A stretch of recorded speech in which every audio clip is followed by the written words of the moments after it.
Welcome everybody to the third in the CarerEngage series. It's been a year-long project that we've been working with UCC ISS 21 for, and it's been a fantastic experience for us. And you're all very welcome to this, the third and final session. And we're going to kick off because we have an hour, so it's going to be nice and fast. It's going to be really interesting. We have two fantastic family care speakers. We have Helena Quaid and Fiona Masterson, who are going to share some of their experiences with us. Before I do, I'm just going to do a little tiny bit of housekeeping. I know everybody's well aware of Zoom etiquette at the moment, but we are going to ask you to keep your microphones muted, if you wouldn't mind, just while we are doing the session. And I also wanted to let you know that the session is being recorded. It may or may not be going up on our website afterwards, but we're recording it anyway, just for note-taking and other reasons as well.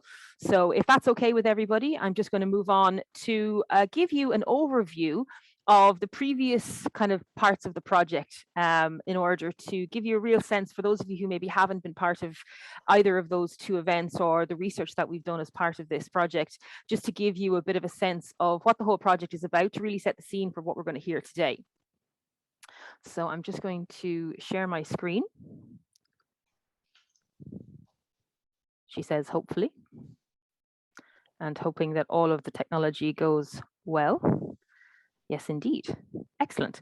So I'm going to spend about 10 minutes just recapping the project before we move on to our speakers for today. So this project is a collaboration between Care Alliance Ireland, ISS 21, which is the Institute for Social Science in the 21st Century, and the Irish Research Council has funded this project. Underpinned by an engaged research approach, what we really wanted to do with CarerEngage, we wanted to kind of co-produce in-depth, practically oriented knowledge and evidence-based research impacting family carers in Ireland. Now, that's directly taken from our funding bid and our kind of overall document. And that's really kind of to give you an idea of what we wanted to do. It's all about engaging carers and making sure that all the knowledge that really impacts the policy and the practice that's happening is based in evidence, and it's based with the information coming from family carers themselves. So initially we were to have 3 in-person workshops, which didn't happen thanks to COVID-19, but we've moved online, and this is how come we're here today. And really what we wanted to do was to look at some key research areas that impact family carers in Ireland. So our first seminar took place in October 2020, which was based around getting some more information around patient and public involvement in research, with a real focus on family caring. There we go. Apologies for the transitions. They're not as smooth as they usually are.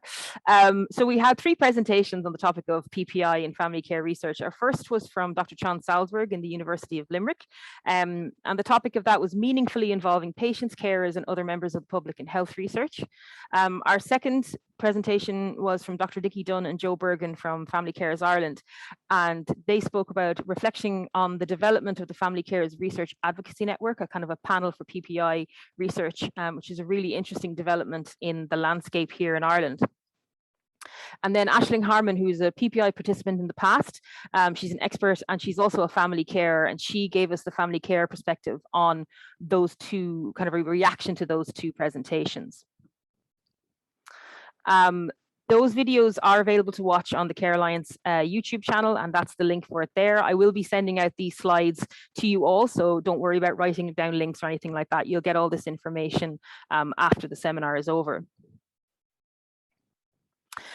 Just to give kind of, I mean, there was so much discussion that we had in those 3 presentations and in the group breakout room, so it would be really difficult to encapsulate properly here in this short amount of time I have. So really the key part of it is, and I think anybody who's doing research in this area, and particularly with a PPI focus or an inclusionary focus, it's really important that it's, you know, research with or by members of the public rather than on, about, or for them. And I suppose if there was only one key takeaway to take from PPI methodology, that's really the key one. and if it's something that came up in the discussion was that it's not always possible to have involvement at every single stage, certainly in the beginning and when you're starting out on this journey and this methodology, but having involvement at the very beginning, setting the topic and questions, and then at the very end, which is the interpretation of the results and the dissemination of research, is really, really, really important. And something that came up from Nikki, who I know is on the call today, is that there's really been an increase in requests for PPI involvement of family carers. We've seen that also too in Care Alliance, and that's been noted by Family Carers Ireland. And that's setting up the PPI panel was a direct response to this. Respect, openness and transparency, reciprocity and flexibility are the key elements of PPI research, and those are the 4 key elements in the terms of reference for the Family Carers Ireland PPI panel that was spoken about at the time. It's really important that the carer is recognised and validated as an expert at the centre of the PPI process, and the research team needs to show respect and be professional and empathetic throughout. I think anybody here who is a family carer, who's worked with family carers, know that last minute crises will occur due to caring equipment. That's almost a guarantee in any project, and it's really behoves upon the researcher team to understand that and to be able to work around that and respond to that in an empathetic manner.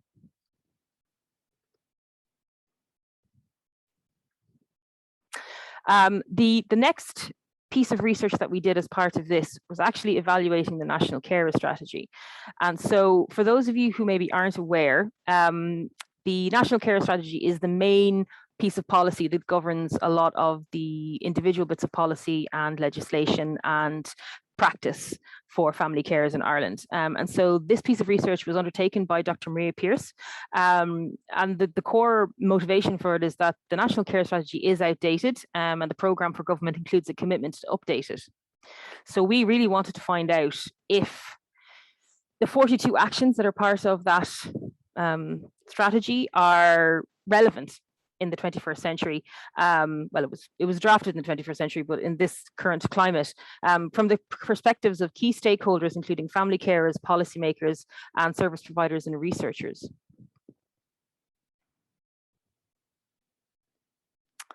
So the methodology there was a survey of family carers and other stakeholders over the age of 18, online and anonymous, and the questionnaire was developed in collaboration between Care Alliance Ireland and UCC. It was administered in January of this year, and we had a response rate of 734 questionnaires, and 93% of those were from family carers.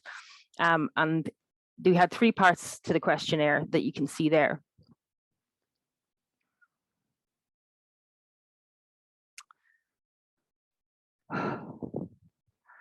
The respondents were asked to rate the relevance of the 42 actions, and you can see there that there was 4 options that people could choose from whether they wanted it. They thought the action should stay, that be expressed differently, removed, or that you just weren't sure. And for most of the actions, which was 40 out of 42, over 90% of people wanted the action retained. But the percentage who wanted the action updated or expressed differently was much greater than those who wanted the action retained without change. And really that says to us that the progress that has happened over the period of the National Care Strategy hasn't gone far enough, basically. It's kind of in a nutshell. But what you can do is you can read the full report and see the presentation of the findings of that research available on the Care Alliance website for those of you who are interested. And in today's event, just to finish up, we wanted to bring together the work of the project so far and to highlight the family carer voice in inclusion and exclusion and understanding what that's like and how we can learn from that. But it's not just hearing about how things could be, which is often what these seminars can, we should do this, we could do this, we should do this, we will do this, but actually just to actually see how they are being experienced by family carers. So that's a real whistle-stop tour, I have to say, of the first 2 sessions.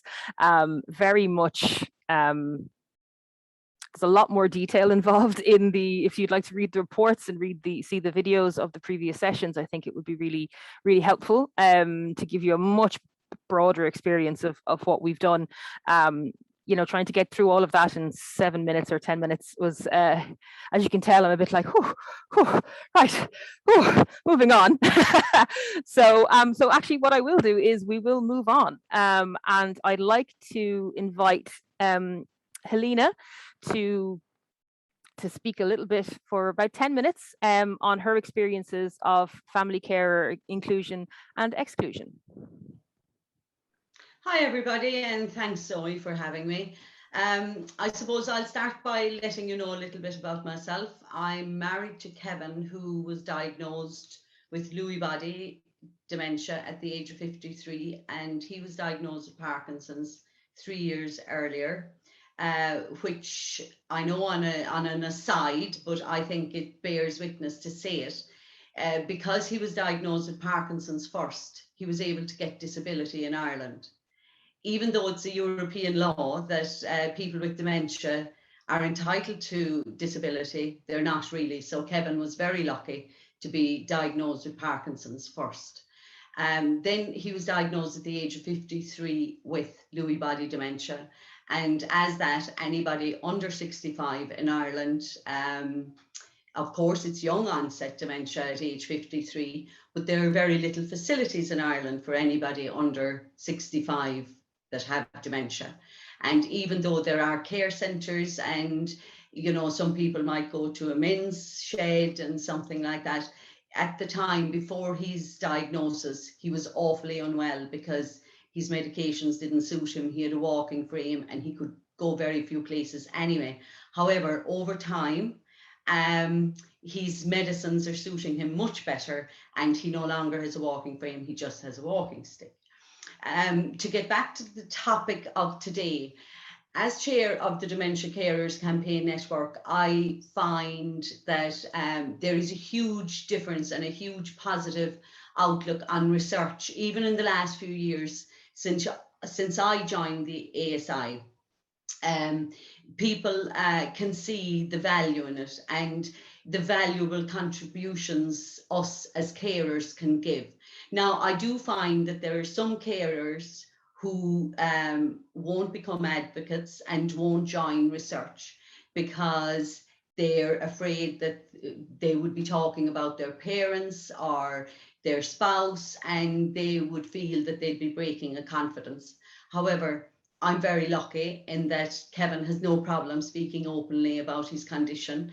Therefore, it allows me the space to speak as openly about being a carer, a full-time spousal carer, who can see the disease. He has the disease, but I also live with it because I see it from a bird's eye view inside our front door 24/7. Therefore, I certainly live also with Lewy body dementia. What I found wonderful, and it was the first piece of research that really resonated with me, was the research that came out of Trinity called the De-Stress Study. And it was a study to assess the health and well-being of spousal carers of people with dementia in Ireland. And what I loved about that was they had over 200 carers on their research project. And we could see the report at the end. They spent 12 months on their study, and at the end, I can Google it and I can read the report at the very end and see, okay, I can resonate with that. I'm a spousal carer, therefore I can see how being a spousal carer 24/7 affects my health and well-being, and it really does. It's the chronic nature of it. Therefore, I think going forward, it's lovely to take part in research that we see the report at the end, we see the end and all of that. And the first time I was asked to take part in research, I had it built up in my head that, oh gosh, I don't know, would I be able for this? And would I answer the right questions in the right way and all of that? But I actually found it to be a lifesaver because when we both, Kevin and I, are part of the Dementia Research Advisory Team, I'm also part of PPI. I'm also actually on a panel with the GPHI that are just starting on research, different research projects. But when I said I would do it first, I was totally amazed because it was a fabulous distraction. It was well before Zoom, so it meant I had to sit into the car and maybe drive to Tipperary. You know, somebody from Galway University came kind of midway, came to Tipperary, or somebody would meet us in a different hotel, or, you know, midway from their university. Now we're not far from UCC, that was fine. But it was a fantastic distraction. And what I find is it's only a conversation, whether it's with the PhD student or the professor, it is only a conversation. And it was a lifesaver for me, because it would be an excuse to get out of the house. You could sit down, have a cup of coffee, and just give your lived experience. These researchers, like, they're looking for a win-win just as much as I'm looking for a win-win, because this research is going to help us carers into the future. Because without research, there is no hope to go forward with any disease. You need research at the back of it. And the lived experience is where the positive research comes from and gives you great hope for the future. And then, of course, COVID came in, and even though it sounded awful and that everything was closed down and all of that, it actually turned out to be wonderful for both Kevin and I, because he was able to divide the garage and put an office in half of it. So it meant that if he was invited to do research, he could have his computer outside in his man's shed. I had a break inside. And again, I was able to stay on research projects from all over the world. It was no longer just stuck to Ireland. So we had Zoom calls from several, you know, from a caring perspective, from a technology perspective, from a living with dementia perspective, from all the new technologies, you know, all of that. And it was all done on Zoom. So it's really fantastic that you can do it in person or in Zoom. So going forward, it doesn't matter where there is, what university there are doing the research project, because it is totally, it's just on our doorstep, on our desk. So we don't even have to travel anywhere to do it. And I really feel that the researchers that we have been in touch with, and speaking for myself, it was just so easy. I have not come across any negative aspect to becoming involved in research. It's just been all positive. And I find that the researchers, whether it is a questionnaire you're answering, whether you're discussing maybe policy or something like that, it's just very interesting projects, like even the Carers Assembly and the, you know, the policy cafes and everything. It has just opened new doors for both Kevin and I, and it keeps his brain active, and it keeps him distracted, and it keeps me on a positive distraction. And it's just to be involved, but not to be afraid of it, because it is only a general conversation.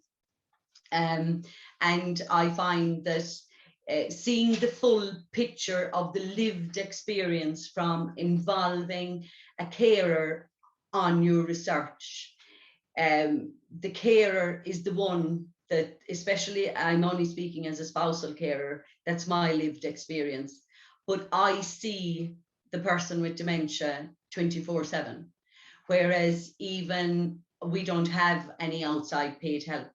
But even for people who are spousal carers where they do have outside help, that the outside nurse that comes in for a few days a week, or the carers that comes in for a few hours, they still don't see that person 24/7.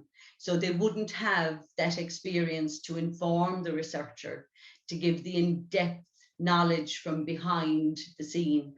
And I suppose to structure policy going forward, even, because the research is so important for that, and policy that will benefit the carers into the future.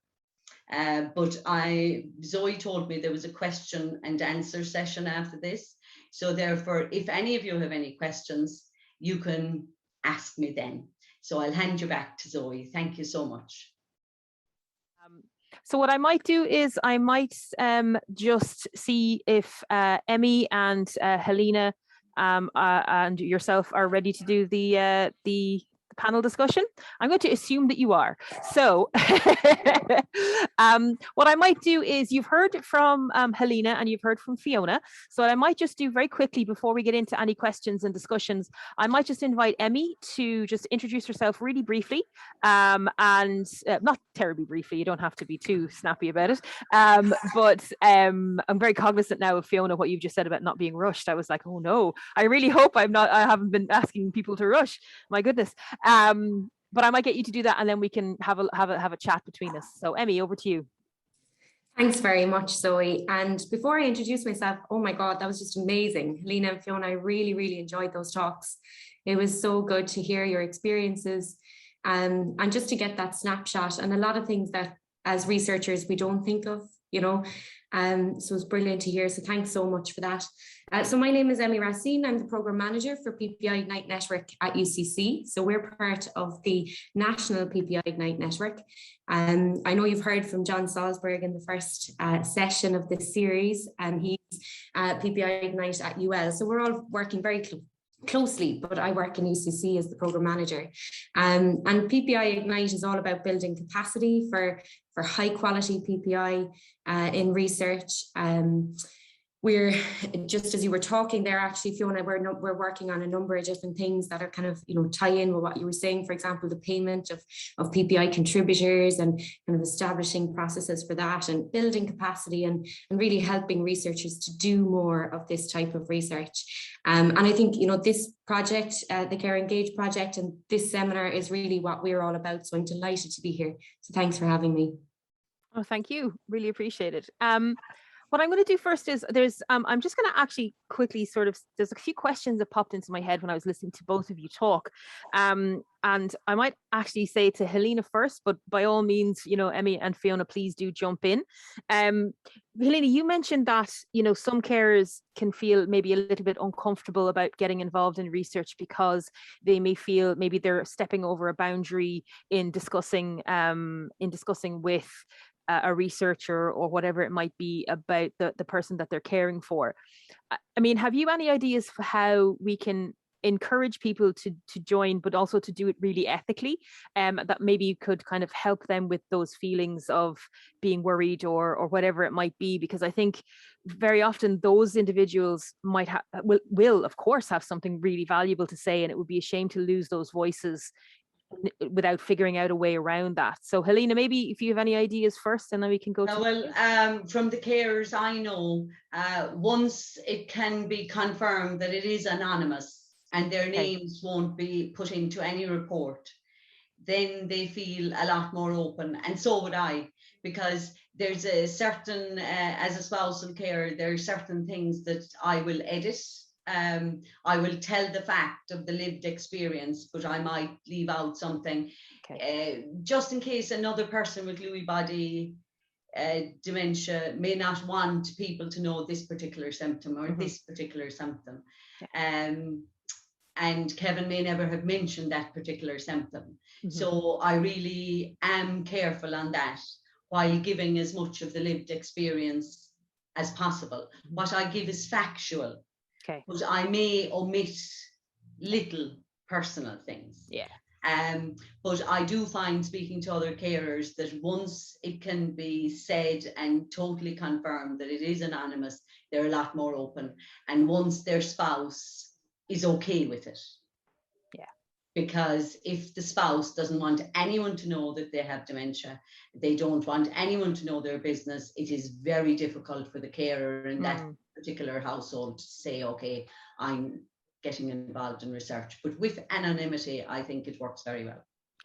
And I suppose really that would be very much down to the research, and really most research that's done in this area, I think anonymity is usually a kind of a prerequisite of, particularly if you're as ethical research should, particularly if it's based in a university or an institution, will need to go through, say, for example, you know, you mentioned ethics and all that kind of stuff, Fiona, you mentioned ethics boards and stuff like that, and very often that's a key part of it. So I think that's really important to note. So no, thank you for that. Fiona, did you have anything, or Emmy, that you maybe to add to that? Yeah, I guess to highlight to the carers the benefits. As Helena said, that often carers never get to see anybody. Maybe the carer might relieve them, or maybe just go out to the shop. So I think getting involved in research is a wonderful experience to get you out of your day-to-day routine.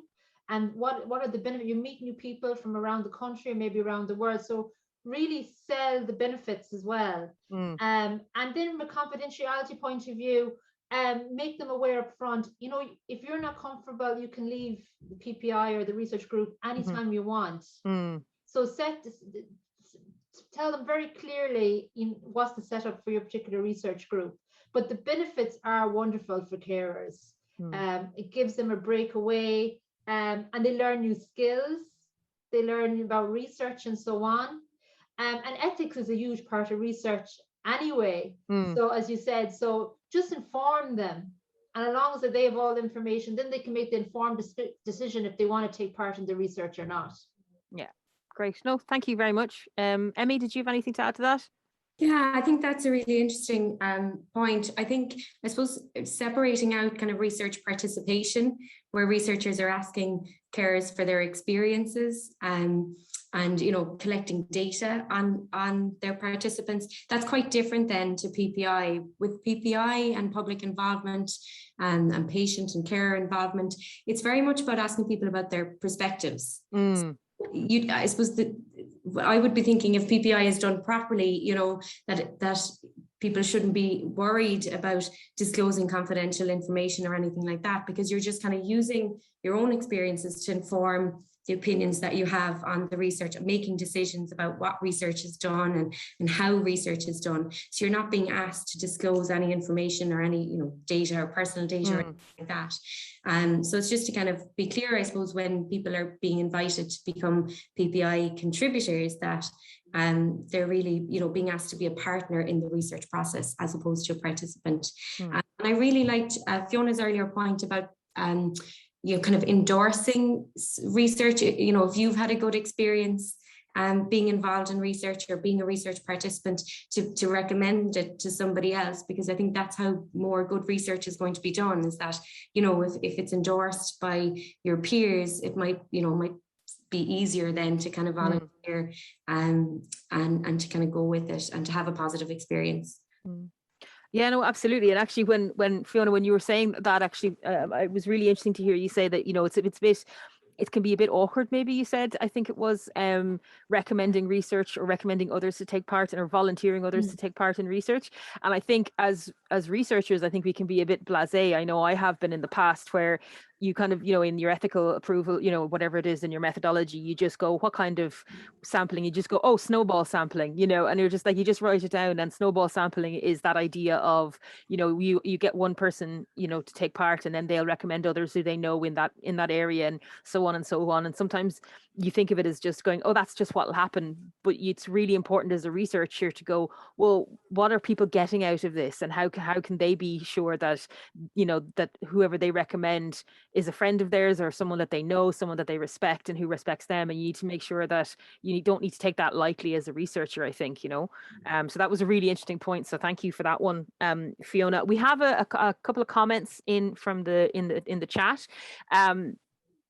So I was just going to ask, there's a question here from Josephine. Fiona and Helena, thank you. Did you also provide opportunities to access respite care in return for participation? So I suppose that's a question around, it's not just necessarily around payment, but also acknowledging that family carers, will often need to find someone else to take over that caring role or responsibility in certain aspects. What are your experiences of that? Helena, Fiona, if you'd like to share, or... Well, it doesn't. My mum had passed, so it wasn't relevant to me. Okay.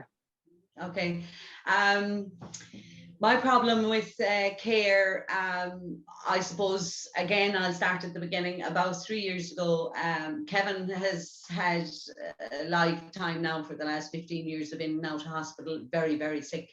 And then his diagnosis was only 5 years ago. And 3 years ago, he was in the Mercy in the acute stroke ward in hospital. And we were so lucky. Imagine, in the Mercy hospital at that time, there was a dementia advisor, part of the nursing staff. there was a dementia nurse. And of course, she was available all the time, and she was kind of the go-between, the consultant and Kevin, and she was absolutely wonderful. Kevin was very, very ill while he was in there. And while we were there, the consultant suggested that I really needed home care with him at the time, 3 years ago.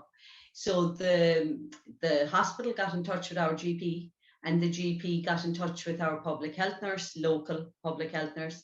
She made an appointment, called to the house the following Tuesday after he was, he came home on the Friday. The following Tuesday, the public health nurse called, made an appointment to meet Kevin. And Kevin has dementia, but the day she called, he had his perfectly healthy hat on and said, I don't need care at all. I'm fine. There's no problem with me. I do not need it. And he just totally refused it, and he was listened to, and that was that. And now 3 years on, I have been to the doctor, the GP, a couple of times about the same situation, and now it's not available because there's such a queue for help, and because he doesn't need really care needs, as in bathing and all that, then it's just not available now. Yeah. So there's no respite. I don't have outside help. You know, we're very lucky. I have good family and I have great neighbours. We're very lucky. Yeah. But again, it is going to be, because it is going to exclude carers. Because when COVID leaves us, and if carers have to travel to go to meetings, and if you're looking after a loved one, it's a good point that, you know, respite would be something that carers, if they want to participate in research, should really be on the table for them, depending on the carer. Yeah. I know it's hard to get respite, but it is, whoever said that point, it was you were very tuned to the needs of carers. If you want to be truly inclusive to all carers, it's not just a voucher, it's that respite is very, very important. But what I find the big stumbling block in Ireland is for younger onset dementia. If Kevin was 80, no problem. He was 58 last week. That's where the problem arises. Yeah. Thank you. No, thank you for that. And I think what one thing I've noticed as well is that this is some of the work that we've been doing in Care Alliance.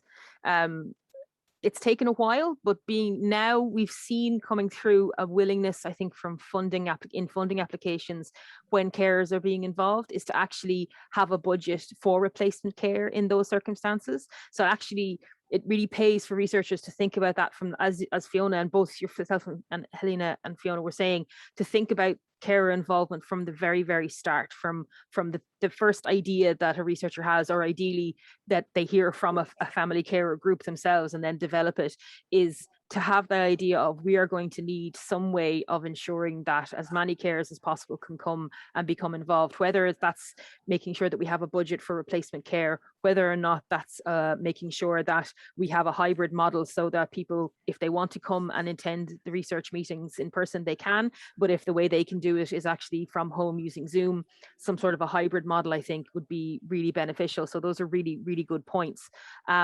I am conscious of time, and I'm conscious as well that we have a couple of more questions in the chat, so I'm gonna move on. Liz had a question here. So thank you very much, Liz. How do you include invisible carers, or carers who don't necessarily self-identify as carers, such as mothers of children with additional needs? A group of us mums in Cork have set up the We Care Collective to campaign and support mums and carers in a similar position, but one of the key challenges we face is that we collapse the parent role with the carer roles. And I think that's a really, really good point. It's something that I know in Care Alliance and Family Cares Ireland and other organisations have been kind of trying to figure that out for a long time. I don't know if anybody on the panel has any ideas. I know during COVID in the UK, what they set up a website or a portal that anybody who was a carer, not even officially a carer, could register. So say, as you said, if you're a young mother with a young child, it was to get the vaccines out to those carers in England. And I thought it was a fantastic idea. Here in Ireland, it was like, oh, who's a carer? Some people don't get this allowance. But in the UK, they set up this web portal and you could go in and register. And there you had, next thing you had all these people who were carers but didn't officially have the title. And Yeah. that happened last year in the UK.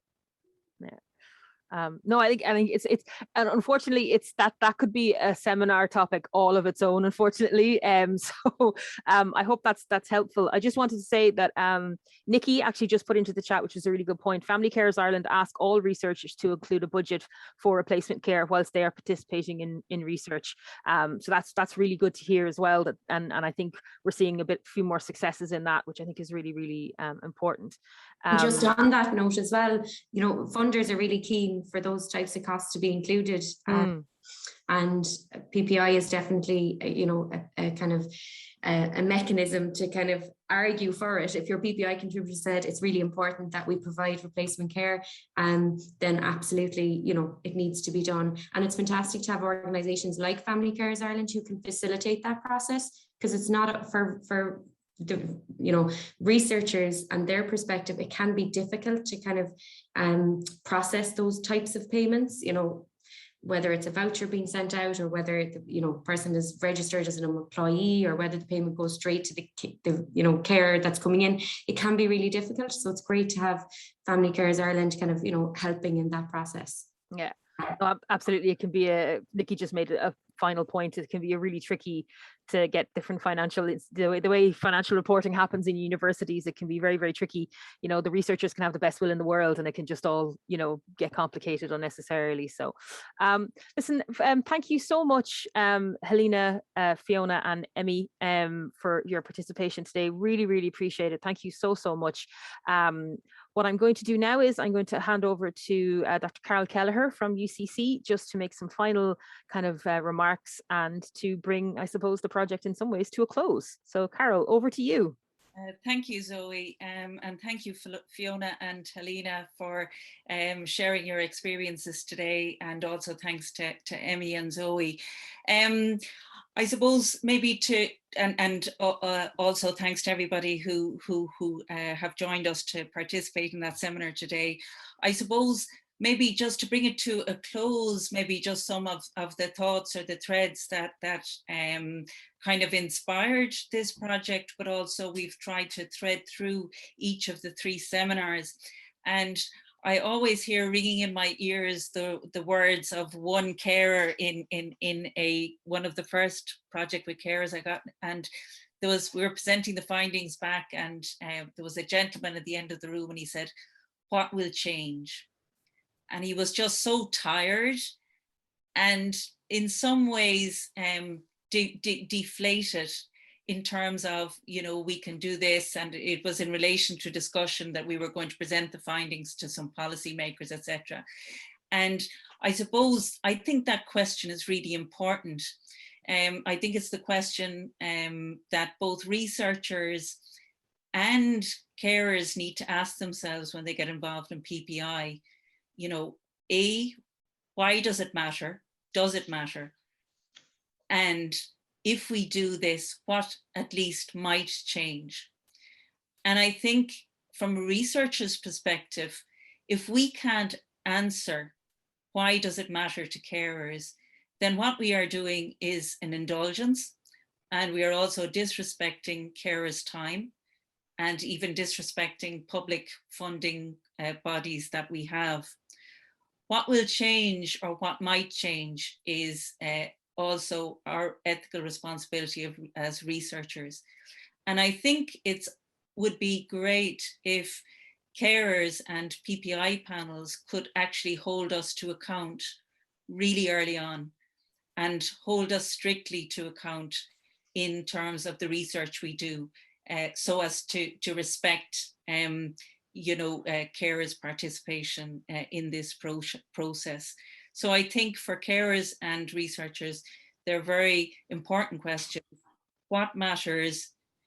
What needs to be researched? And what might change? And how together might we bring about at least some incremental change, as Fiona put it? I think the point about empathy and emotional intelligence that Fiona made is extremely important. Carers' participation is a gift. It is a precious one, and it has to be appreciated. in the research that we do. Carers have a multiplicity of demands on their time, and to share their experiences and to give time to research is an extremely generous gift to all of us. And it's always in the spirit or in the hope that it may impact or affect change for other carers who follow. I think that it's interesting in terms of the respite. It's just a question. What is also interesting is, for some of the research I've done, the people who are being cared for were present also, and that was the most comfortable for carers. And sometimes I felt uncomfortable because I didn't know, because it's extremely intimate, sharing the experience, and then when the cared for person is there as well. I'm wondering also about PPI and the PPI panels, where researchers come to organisations like Care Alliance and Family Carers Ireland and, you know, ask for PPI involvement from carers. Maybe part of that process is for those PPI panels to go to the researchers with your questions. As you know, the questions that the research or the evidence you need to advocate for more respite, for extra schooling for children with additional needs, etc. Because it's really very hard for policy makers to argue against that. So kind of having that evidence base, and that the family carers themselves, and again, it's not in the spirit of asking more of family carers, but within those fora, whether that's something that can be looked at as well. Emmy mentioned the HRB PPI Ignite initiative. The Health Research Board has indicated an openness to PPI, and it's now embedded in all higher education institutes across Ireland. So hopefully we will see improved processes of participation where everybody learns from each other in terms of conducting PPI research. And if I could give a shameless shout out to one PPI project that we have ongoing in UCC, should anyone here be interested in participating, it's called the Care Visions Project. And we're looking at how care should be reimagined as a result of COVID. And in particularly, we're looking at two groups, and that's care provided to persons with disabilities and care in direct provision. So the website for that is ucccarevisions.ie.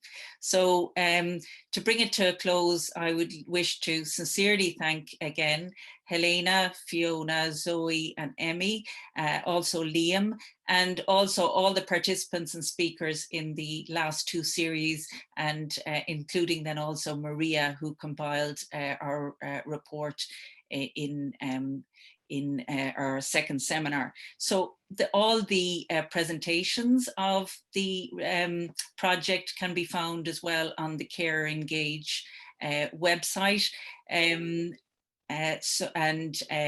Any further details, all our email addresses are available there as well. So thank you very much.